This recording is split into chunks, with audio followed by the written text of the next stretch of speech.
Thank you very much. I'm very honored. And I'm also very grateful that you invited me to this meeting to give me the opportunity to present our present work. Already 15 seconds, okay. So, you have mentioned some of my life and of my doings since I started working with flies, which was actually in 1975 when I did a postdoc in Walter Gering's lab. And I had the luck to be invited to the 39th symposium of the Society of Developmental Biology, which took place in Madison in 1978, 3 years after starting with flies, which was really a miracle. And at that symposium, I talked about two mutants, one of which had already been described. It was bicaudal, described by Alice Bull in 1966. And then a mutant which I found, luckily, in the first year of my working with flies. And this was dorsal. And this is one of the most important gradient genes we have. And I found it, I think, in a small-scale screen when I just tried to learn how to make mutants in flies. And I talked about these two genes with a conclusion that dorsal probably is involved in forming a dorsal-ventral gradient. And then I had to write a paper for this symposium volume, which I found incredibly hard because it was my second fly paper and I didn't feel really comfortable yet in the field. And also gradients were a dirty word at that time. So developmental biologists didn't believe in gradients, so it was sort of difficult. But I managed, but I got a letter from the president, not the last I got in his behalf, urging me to finish the manuscript because I was the last but one or so. But he also added a very nice sentence which cheered me up. As I told you, I thought that your presentation was excellent and your material extremely exciting. And this was the thing which I memorized. Publication of your work in a prestigious symposium can't help but advance your career. So this was nice. And at this meeting, and then I did write up this paper, and this is the paper describing dorsal, the first paper on dorsal, and also on these two gradients for the anterior-posterior and the dorsal-ventral axis in the Drosophila embryo. And at this meeting, I met Ruth Lehmann. She already mentioned it. And actually 3 years later, Ruth was a Fulbright student and asked me where in Germany could she do Drosophila work. I had just finished my postdoc and had no possibilities. I had already started at the EMBL with Eric, but we hadn't the possibility of having a student. So, but 3 years later, Ruth Lehmann joined my laboratory, which was then established in Tübingen, and together with Gerd Jürgens and Catherine Anderson, we then started the big screen for maternal mutants in Drosophila, which yielded, for example, OSCA, the dorsal group genes, and bicoid. 10 years later, I was already, and you mentioned it, on another route. 10 years later, the fish house was built and we started a big screen for a systematic screen for genes with morphogenetic roles in the zebrafish. And this is just a picture of the group at the beginning of this screen. This screen was of a larger scale than the screens we had done before. We had 6 graduate students and 6 postdocs participating in it.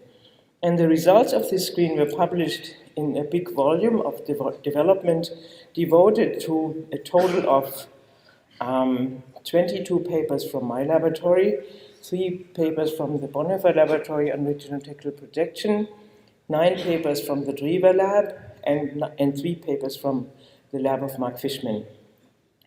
And the Drever and Mark Fishman screen had been done here in Boston. At this issue of development had this cover picture, which you see here, which illustrates anal fins of wild types and several mutants of zebrafish we found, mounted by Pascal Hafter. I found these patterns very beautiful. But this was the only paper which was not in this journal, because it was rejected, and the reason for rejection was that the referee thought that pigment patterns were not important. They were not vital, I mean, they were not necessary for the viability of the fish, and therefore not developmental biology. And I somehow we agreed, we thought it sort of esoteric to work on beauty, but I kept it in the back of my mind, and I thought I want to find out how the stripes of zebrafish are made, eventually.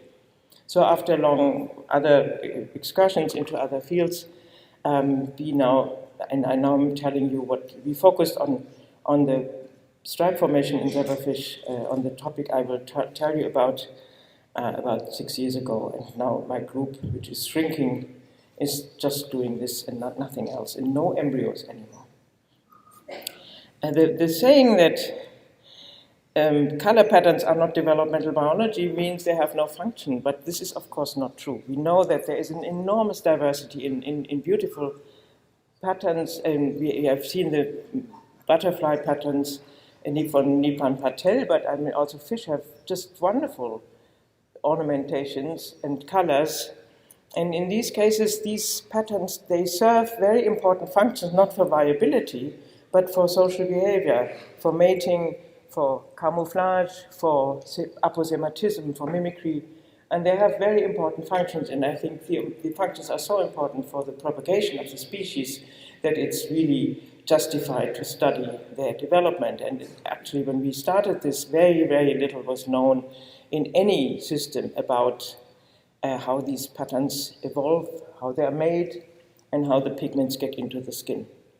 So zebrafish actually is the ideal organism for this, and maybe it's a coincidence, but it has superb qualities for studying this, and also studying the biodiversity and the evolution of color patterns in species. So it has, as you know, external development, and it has the possibility of doing genetic analysis, meaning an access to the molecular biology of the processes. It has a stereotype, wonderful, pretty striped pattern, which is very exact and precise and reproducible. And what I find really fascinating, and this was sort of a plus which we didn't expect at the beginning when we did these studies, closely related Danio species, which are not far, you can still make hybrids between them, have very different patterns. And these patterns are also very beautiful. You see here, only the zebrafish has this periodicity in the stripes, and it also, only the zebrafish, also the stripes extend into the anal fin and into the tail fin, and these other species have quite different patterns. Some have vertical bars, we have vertical bars instead of horizontal stripes. This guy doesn't have any pattern. Then we have dark spots on light background, we have light spots on dark background, and mixtures between these. And it's of course an intriguing question, which genes are involved in the changes of these patterns between these species in evolution. We have had an introduction to the patterning in butterflies. In vertebrates, the colors and pigments do not arise in the skin itself, but they are made by specialized pigment cells, and these pigment cells come from the neural crest and migrate into the skin to form a superimposed mosaic of cells of different colors and shape. And the traditional way they are organized is, at the bottom layer we have the dark melanophores superimposed by silvery or iridescent or blue iridophores, and on top xanthophores which have a yellow pigment. The iridophores have a structural color which has been explained by Nipam, whereas the xanthophores and the melanophores have real pigment, are really pigmented. The different colors are made by variations of the composition and the shape of these cells. So, for example, the blue in the zebrafish dark stripes is made by black cells superimposed by blue iridophores, a net of blue iridophores and stellate xanthophores, whereas the golden stripes are made by dense iridophores which appear whitish, superimposed by compact golden xanthophores. One can see these shapes, the different shapes of the cells better when they are stained with fluorescent dyes. For example, we see here that both the light and the dark stripes have iridophores and xanthophores, compact in the light stripe and stellate in the dark stripe, superimposing the melanophores. Melanophores are restricted to the dark stripe, and they have protrusions with which they touch each other. In this picture, actually, not all the melanophores are stained, but you see quite nicely these filamentous protrusions from the cells with which they contact each other. The life cycle of zebrafish is about 3 months or so. What hatches from an egg and forms a free-swimming, feeding larva by 5 days is an animal which is looking quite different from the adult fish, actually. But this is the animal 90% of the zebrafish community is studying. So you should be aware of the fact that they don't study zebrafish, they study the zebrafish larva. And this larva is now a very important model organism and serves many to answer many questions in biomedical research and so on. And the stripes develop in a period which we call metamorphosis, starting at 3 or so weeks of development and lasting about 2 months. And in this period, the stripes appear, and also the scales and the fins of the adult fish appear. And then by 2 to 3 months, it's fertile and has acquired all stripes. So where do the adult pigment cells come from? I've already mentioned they come from the neural crest, which was nicely introduced to you yesterday by Marianne Bronner. And here, this is a time-lapse movie where you see these neural crest cells labeled with a green fluorescent protein under the control of a neural crest-specific promoter, and they migrate in segmental streams towards the ventral side of the body. The migration starts at the anterior portion. Here's the head, and the anterior portion progresses posteriorly.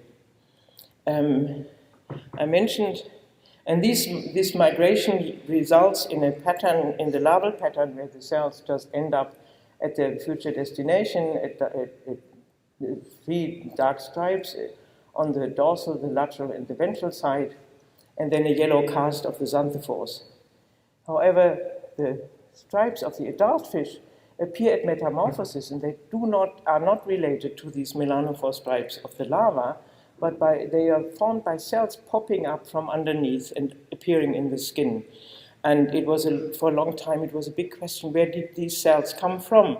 Because the neural crest is long gone. And we investigated this with several approaches. One approach is to label progenitors of pigment cells and follow them through development. And this is an approach which showed us, has been done by Pratik Mahalva and Brigitte Alderich in the lab, and they transplanted xanthophore progenitors, small numbers of xanthophore progenitors, into an unlabeled embryo and followed the cells through development. So you have labeled clusters of cells which remain the same in number until about 20 days or so, and at the onset of metamorphosis, these clusters, these cells start dividing and provide the xanthophores, which later covers the entire adult skin with a net of a continuous sheet layer of xanthophores. So the xanthophores of the adult fish come from the larval xanthophores. In contrast, the iridophores and the melanophores come from stem cells. And these stem cells here neural crest cells are here labeled in green again, and you see these are these big cells which are left behind during this migration, this stream migration, segmental migration, and in each segment one big cell is left behind, and this will give rise to a stem cell, whereas these other cells migrate away along the motor neurons. And at the beginning of metamorphosis, you see here these dorsal root ganglia. These are the ganglia of the peripheral nervous system, and the stem cells attached to them. And the stem cells at this time point start dividing, producing descendants, and these migrate along the spinal nerves into the skin. They migrate along 3 routes. The inner route, where they emerge at the skin at the dorsal side, and also at the ventral side, and then they also migrate through the horizontal myoseptum, and then they just spread in the skin to cover the entire skin with melanophores and iridophores. So how do they do that? When we look And these pictures have been done by Ajit Singh, who is, I think, in the audience, maybe not, but he is in Boston. So the iridophores are the first cells to emerge in the skin and in clusters of densely packed epithelial-like cells, which here are labeled with SOX10 RFP in the membrane and another iridophore label, which makes them green. Along, and this is the horizontal myoseptum, the line which separates the dorsal and the ventral myotome. And here you see the remaining larval melanophores, which will disappear soon. A week later, these cells have divided and produced, do we have another pointer? No. And they produce the first light stripe, an epithelial sheet of cells, densely packed, and when you look closely, you see that they have these guanine platelets, which make them appear silvery or whitish, but you don't see that here in the staining. So when we, at the dorsal and the, can I have another pointer? Does anyone? Okay. At the dorsal and ventral margin of this first light stripe, the iridophores change their shape in an... okay, thank you. Sorry. Hmm?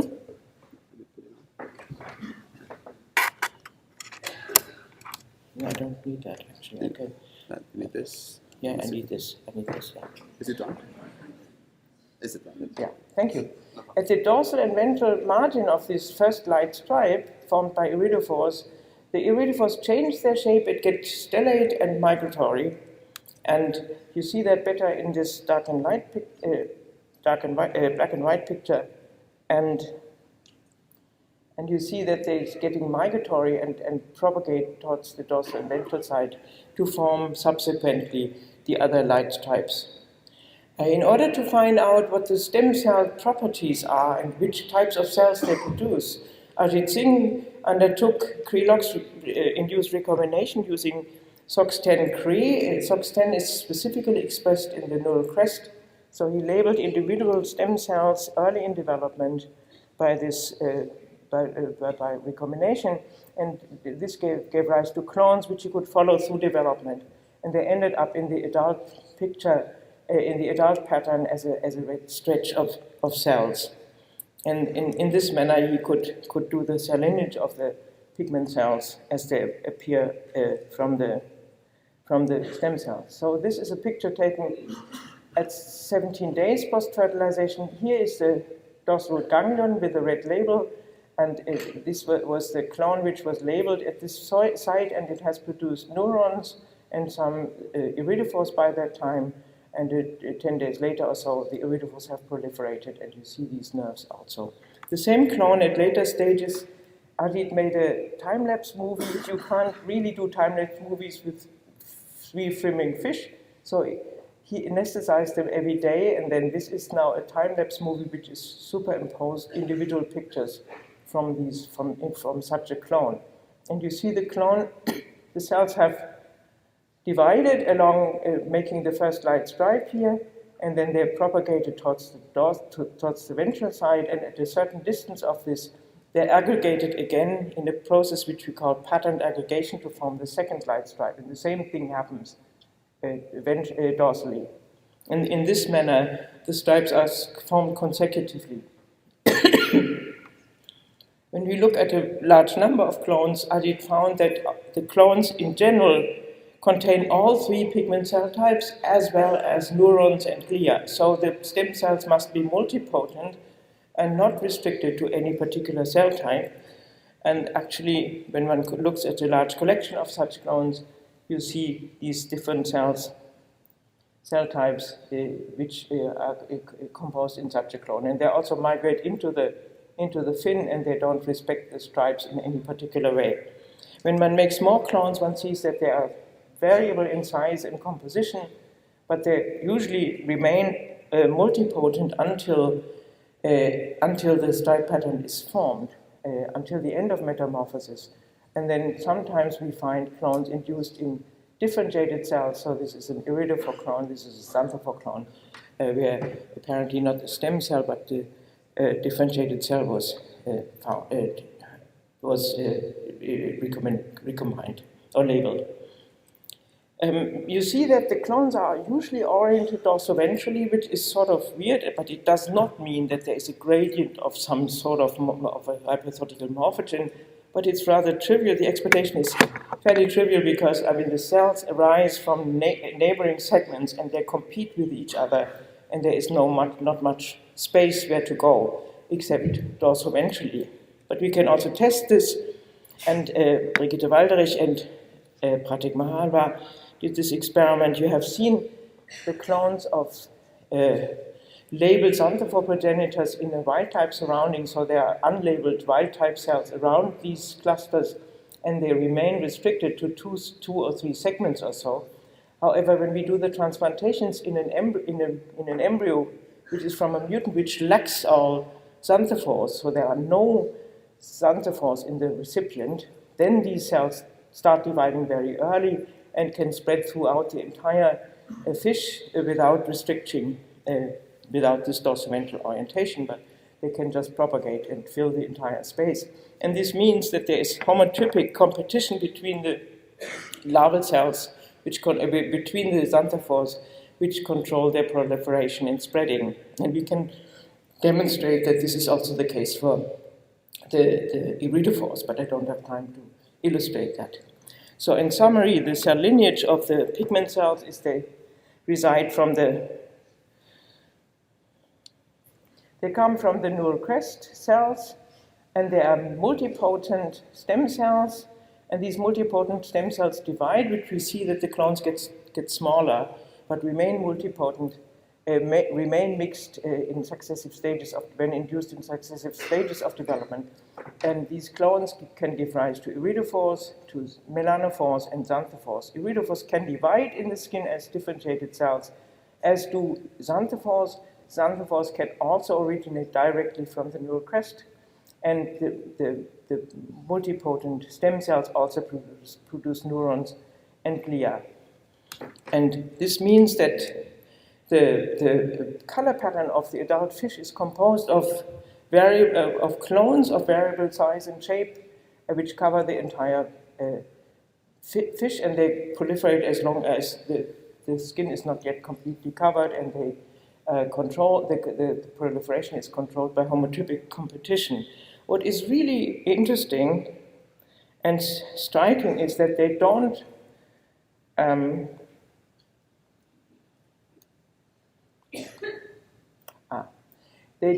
respond, or they don't respect any morphological structures here. So they don't grow along the stripes, they don't stop growing when they reach the fin, so they just don't care about any morphology in this animal. So where does the pattern come from? How does the pattern arise? And the question was, is there any clues from the underlying tissues to orient or to make the pattern to impose stripes onto the pattern? Is there a pre-pattern? And we found one cue, and this cue is the horizontal myoseptum. And you've seen that the iridophores emerge at the horizontal myoseptum, and in the mutant, which is choker, the mutant choker was isolated originally in our screen 1992 as a mutant which lacked the horizontal myoseptum. And usually these are lethal, but sometimes you can get them to survive, and then the adults which develop from such embryos without horizontal myoseptum make stripes, but in a meandering fashion with normal composition and normal widths. And this means that only the horizontal myoseptum has only the property to orient the stripes, but the stripe forming itself is a self-organizing process which depends on the interaction of all three cell types. And we have further evidence for that. So when we have mutants lacking one individual cell type for all three cell types, and when we make double mutants which produce only iridophores, the entire body is covered evenly with iridophores, and the same is true for melanophores and xanthophores. So one cell type only doesn't make a pattern. When we have two cell types, we get some sort of pattern, we get some sort of sorting out of the dark into light regions, and we get irregular formation of some spots or stripy patterns.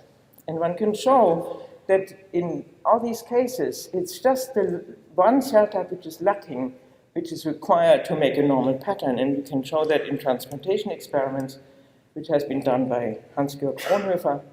And he, in this case, he transplanted cells from a double mutant which can only produce iridophores into a mutant which lacks iridophores. And in these cases, the recipients at the site where the iridophores reach the skin can form a completely normal pattern, which means that it's just the interaction between the iridophores and the melanophores which is required to make these stripes, and it's not. It's a feature where we show that the iridophores do interact with the xanthophores to make the stripes. So, summarizing a large number of such evidences from mutants and double mutants and combinations, Hans-Georg came up with this scheme of interactions which are involved in stripe formation, which is unfortunately quite complicated because there are 3 cell types and 2 different shapes in the case of the iridophores and the xanthophores, and we have strong supportive evidence for the iridophores to the melanophores, and we have strong attraction between xanthophores and iridophores, for example, and we have these other, and we are now sorting out to find the genes which are involved in these interactions.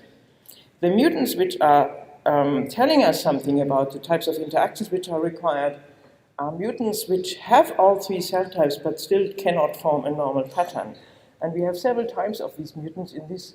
We have 3 examples here which make broader stripes, broader light or dark stripes, Idefix, Asterix, and Obelix. And we have mutants where the stripes break up into spots, Leopard, Lux, and Schachbrett. And interestingly, all the mutants which have been isolated so far, which break up the pattern, are involved in direct cell contacts. So we have 2 connexin genes, we have identified 2 connexin, 2 genes encoding,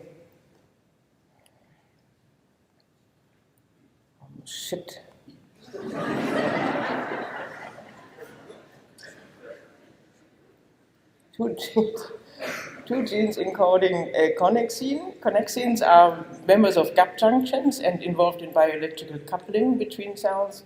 We have Schachbrett encoding a tight junction protein. We have another membrane protein, immunoglobulin FM11, and we have a mutant in Notch2, which messes up the pattern. And then we have a potassium channel, Obelix and Idefix, which is encoding an enzyme, in the only case for an enzyme. And this enzyme produces spermidine, and spermidine is known as a cofactor for gap junctions and other membrane proteins involved in direct cell contacts. So in this case, apparently, in this patterning system of the stripes, no morphogens, but direct cell contacts. The cells have to touch each other and exchange information in order to produce this stripy pattern, which is, of course, a very new and quite exciting process which we really don't understand very well. So in summary, we have 2 types of interactions between the pigment cells: homotypic interactions which regulate the proliferation and tiling of the pigment cells, making sure that they form a homogeneous layer with equally spaced cells. And then we have heterotypic interactions which adjust the shapes of the cells to precisely form the pattern, because, of course, the right shape must sit in the right position. Another factor which is important for development of the pattern is the environment. You have probably noticed that in many cases the fins are formed differently from the body, and we find that the types of interaction depend on the region in the fish where they are. So we have only in the zebrafish, we have this confluent stripy pattern in the fins. We have mutants which have no stripes in the body but have stripes in the fins. And we have species where the fins have completely different motifs from the body. So this indicates that the different body regions obey different rules of interactions for the cell types. We also have identified a number of genes which do not act in the pigment cells themselves, but affect their environment. And for example, I have already mentioned Idefix, this enzyme. I have mentioned TOCA, and there is another gene which encodes an aquaporin, which is dominant and messes up the spotted pattern. And then we have a quite interesting recently cloned gene which encodes galanine receptor signaling, which affects the galanine receptor signaling working in the brain. And in this case, apparently, the galanine signaling somehow controls the level of the thyroid hormone. And if this is too high, then this fish makes this mushy pattern with fewer stripes and less well demarcated cell types. But I have no time to explain. So at the end, I just would very briefly tell you our recent approaches to understand how the stripes, how the patterns evolve in these different Danio species, and I have already shown you these pictures. And just to remind you, we have these non-striped, we have bars, we have horizontal stripes, and we have spots. And recently, McCluskey and Postlethwaite have published the phylogeny of these, the relationship of these different Danio species, and you see that there's quite scattered. These geometrical patterns are really not clustered in one particular branch or so, but they are scattered throughout the tree. But we have the feeling that there is one very important issue here which makes them different, and this is whether they use the horizontal myseptum as in zebrafish, or whether they don't use the horizontal myseptum, as for example in these barred species, where there is no sign of any horizontal arrangement of the cells. One can make hybrids between these different species, and this is, for example, a hybrid between the unstriped Alboniniatis and the striped Danio, and you see there is some stripe formation, although not perfect, suggesting that stripe formation is dominant. And you see the same dominance when hybrids are made between the barred species Danio esculapi and Danio, and you also find a stripe. However, when we make hybrids between the two barred species, then the hybrid is also barred. And apparently these two species have lost something which makes the horizontal arrangement. And we think this is the response to the horizontal myseptum, which is not used in these two species to make their pattern. And then we have this weird hybrid, only one example actually, of the light spots on dark background cross to dark spots on light background, and you see they make stripes. But this is a weird thing which we can't really explain very well yet. So we are focusing now our analysis on mutants of the unstriped species and the barred species, which this is actually the closest relative to Danio. And we can make CRISPR-Cas mutant knockouts, and these are really easy to make, and this is really opening up a wonderful approach to understand the genetics of speciation.